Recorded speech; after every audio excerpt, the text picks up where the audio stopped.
হয়, মই বৰ্তমান উপস্থিত আছোঁ তিনিচুকীয়া জিলাৰ ৰঙাগড়া পথত। ইতিমধ্যে আপোনালোকে দেখিবলৈ পাইছে যে অসম চৰকাৰে বিভিন্ন ঠাইত কাজিৰঙা হওক, মানাহ ৰাষ্ট্ৰীয় উদ্যান হওক সুন্দৰভাৱে সজাই পৰাই তুলিছে। তেনেস্থলত তিনিচুকীয়া জিলাৰ এখন ঐতিহাসিক যি ডিব্ৰু-চৈখোৱা ৰাষ্ট্ৰীয় উদ্যান, এই ৰাষ্ট্ৰীয় উদ্যানৰ মূল প্ৰৱেশ দুৱাৰ যিখন আছে অথবা তোৰণ আছে, তাৰ দুৰৱস্থা আপোনালোকে দেখিলে হয়তো আচৰিত হ'ব। মোৰ সতীৰ্থই দেখুৱাইছে কেনেধৰণৰ দুৰৱস্থা, হাবি বননিৰে জংঘলেৰে ভৰি পৰিছে। এই ডিব্ৰু-চৈখোৱা ৰাষ্ট্ৰীয় উদ্যানখন 1997 চনতে ৰাষ্ট্ৰীয় উদ্যান হিচাপে চৰকাৰে ঘোষণা কৰিছিল। সেই সময়ৰ ডিব্ৰুগড় লোকসভাৰ সমষ্টিৰ প্ৰাক্তন সাংসদ যিহেতু পৱন সিং ঘাটোৱাৰ লগতে ইয়াৰ চাবুৱাৰ বিধায়ক ৰাজু চাহুৱে এই তোৰণখন মুকলি কৰিছিল। তেনেস্থলত আজিৰ যি বৰ্তমানৰ পৰিস্থিতি, বৰ্তমানৰ যি দৃশ্য, পৰিৱেশৰ দৃশ্য আমি দেখুৱাইছোঁ, তিনিচুকীয়া বাসীৰ বাবে অতি লজ্জানত বিষয়। মোৰ সতীৰ্থই দেখুৱাইছে তাৰ সামগ্ৰিক দৃশ্য। এইটোৱেদি, এই পথেদি নতুন ৰঙাগড়া পথেদি যায় সেই ডিব্ৰু-চৈখোৱা ৰাষ্ট্ৰীয় উদ্যানলৈ।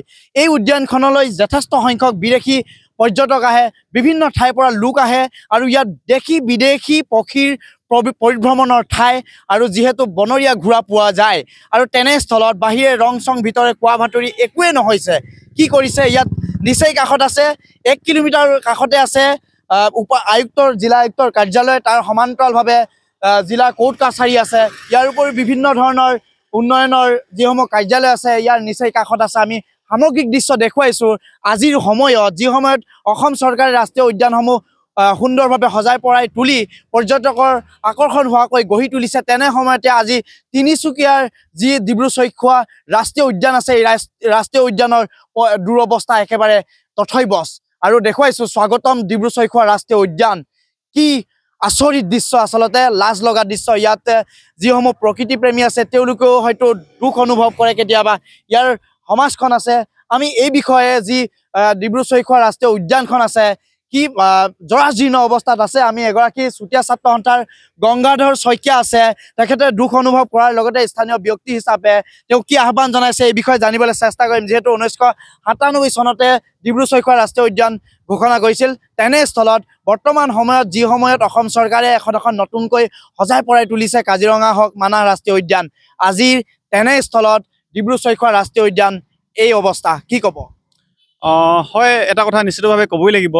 তিনিচুকীয়া জিলা আয়ুক্ত কাৰ্যালয়ৰ সমীপতে থকা যিখন ডিব্ৰু-চৈখোৱা ৰেষ্টুৰেণ্টলৈ যোৱা যিখন ৱেলকাম গেট, এই ৱেলকাম গেটখন আজি এই অৱস্থা, এই দুৰৱস্থা অতি লজ্জাজনক কথা। তিনিচুকীয়াবাসীৰ বাবে আমাৰ বাবে এক লাজৰ বিষয়। কাৰণ যি সময়ত অসমৰ অন্যান্য ৰাষ্ট্ৰীয় উদ্যানসমূহ, অন্যান্য পৰ্যটনস্থলীসমূহ পৰ্যটকৰ বাবে সজাই পৰাই তুলিছে, সেই সময়ত বন গহচীয়া ঘোঁৰাৰ বাবে বিখ্যাত যিখন ৰাষ্ট্ৰীয় উদ্যান ডিব্ৰু-চৈখোৱা ৰাষ্ট্ৰীয় উদ্যান, এই ৰাষ্ট্ৰীয় উদ্যানখনলৈ যোৱা আৰু নতুন ৰঙাগড় পথত যিখন আৰু এই ৱেলকাম গেট আছে, এই গেটখন এই অৱস্থা আমাৰ বাবে অতি লজ্জাজনক বিষয়।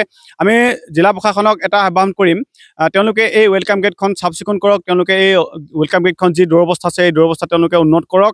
এইখিনিকে আজিৰ তাৰিখত আমি আহ্বান কৰিম। কাৰণ অহাকালিলৈ যি জিলা প্ৰশাসনৰ উদ্যোগত যি জিলা দিৱস আয়োজন কৰিছে, এই আয়োজন কৰাৰ প্ৰাক মুহূৰ্তত তেওঁলোকে জিলাখনত থকা এক পৰ্যটনস্থলী ডিব্ৰু-চৈখোৱা ৰাষ্ট্ৰীয় উদ্যানলৈ যোৱা যি ৱেলকাম গেট, এই ৱেলকাম গেটখন তেওঁলোকে চাফ চিকুণ কৰিব লাগিছিল বুলি আমি ভাবোঁ। যিহেতু তেওঁলোকে চাফ চিকুণ নকৰিলে, গতিকে আমি জিলা প্ৰশাসনক ধিক্কাৰ জনাইছোঁ। তেওঁলোকে অতি সোনকালে এই ৱেলকাম গেটখন চাফ চিকুণ কৰক। লগতে তিনিচুকীয়া জিলাত থকা ঐতিহাসিক স্থলীসমূহ তথা তিনিচুকীয়া জিলাৰ যি পৰ্যটনস্থলীসমূহ, এই স্থলীসমূহ তেওঁলোকে চাফ চিকুণ কৰি পৰ্যটনৰ বাবে অতি সুন্দৰকৈ সজাই পৰাই তুলিবলৈ আমি আহ্বান জনাইছোঁ। যিহেতু দুগৰাকীকৈ ইয়াৰ বিধায়ক আছে, স্থানীয় বিধায়ক চাবুৱাৰ লগতে তিনিচুকীয়াৰ বিধায়কৰ ঘৰো যথেষ্ট দূৰ নহয় অৱশ্যে। এই ক্ষেত্ৰত দুগৰাকীকৈ বিধায়ক আছে, তেওঁলোকক কি আহ্বান জনাব? এটা কথাই আমি আজিৰ তাৰিখত ক'ব বিচাৰিম, তিনিচুকীয়া জিলাৰ এই অঞ্চলৰ যি বিধায়ক বৰ্তমান তিনিচুকীয়া সমষ্টিত পৰিছে সঞ্জয় কিষাণ ডাঙৰীয়া, তেখেতে অসম চৰকাৰৰ এজন মন্ত্ৰী। অনবৰতে স্বচ্ছতাৰ কথা কোৱা অসম চৰকাৰ, এইখন যি চৰকাৰ, তেওঁলোকে অন্ততঃ তিনিচুকীয়া জিলাৰ আয়ুক্ত কাৰ্যালয়ৰ সমীপতে থকা এইখন ৱেলকাম গেট চাফ চিকুণ কৰিব লাগিছিল। তিনিচুকীয়া জিলাৰ ঐতিহাসিক স্থলীসমূহ তেওঁলোকে চাফ চিকুণ কৰিব লাগিছিল। যি দুৰৱস্থা, এইসমূহ তেওঁলোকে উন্নত কৰিব লাগিছিল। স্বচ্ছতাৰ কথা কোৱা এই চৰকাৰলৈ এয়া অতি লজ্জাজনক বিষয়। আৰু লগতে তিনিচুকীয়া জিলাৰ যি তেওঁলোকৰ যি বিধায়কসকল আছে, তেওঁলোকেও এই বিষয়ত অতি গুৰুত্ব দিব লাগিছিল এই বুলি আমি ভাবোঁ। অনাগত দিনত অতি সোনকালে তিনিচুকীয়া জিলাৰ যিসকল আয়ুক্ত আছে যিজন তেখেতক আমি আহ্বান জনাইছোঁ যে তেখেতে অতি সোনকালে এইখন ৱেলকাম গেট চাফ চিকুণ কৰক আৰু দুৰৱস্থা তেওঁলোকে উন্নত কৰক, আমি এইখিনি আহ্বান জনাইছোঁ। ধন্যবাদ জনাইছোঁ। এয়া আছিল চুতীয়া ছাত্ৰ সন্থা তিনিচুকীয়া জিলা সমিতিৰ গংগাধৰ শইকীয়া। এটা কথা উল্লেখ কৰিছে, যিহেতু প্ৰশাসন আছে, জিলা প্ৰশাসন আছে, তাৰ সমান্তৰালভাৱে ইয়াৰ বিধায়ক আছে, স্থানীয় বিধায়ক আছে, তেওঁলোকে হয়তো গুৰুত্ব দিব পাৰিলেহেঁতেন। আৰু অৱশ্যে ৰাইজৰ স্থানীয় ব্যক্তি হিচাপে দুখ অনুভৱ কৰিছে, যিহেতু বৰ্তমান সময়ত অসম চৰকাৰে ঘোষণা কৰা যি ৰাষ্ট্ৰীয় উদ্যানসমূহ সুন্দৰভাৱে সজাই পৰাই তুলিছে, তেনেস্থলত আজি ৱেলকাম য'ত স্বাগতম জনাইছে ডিব্ৰু-ছৈখোৱা ৰাষ্ট্ৰীয় উদ্যানখনলৈ, সেই পৰিৱেশৰ দুৰৱস্থা অতিকৈ লজ্জানত। সেয়ে আমাৰ তৰফৰ পৰাও প্ৰশাসনৰ লগতে স্থানীয় বিধায়ক আছে, তেওঁলোকলৈ আহ্বান জনাইছোঁ যে অতি শীঘ্ৰে সুন্দৰভাৱে সজাই পৰাই তোলক, এয়াই কামনা কৰিছোঁ।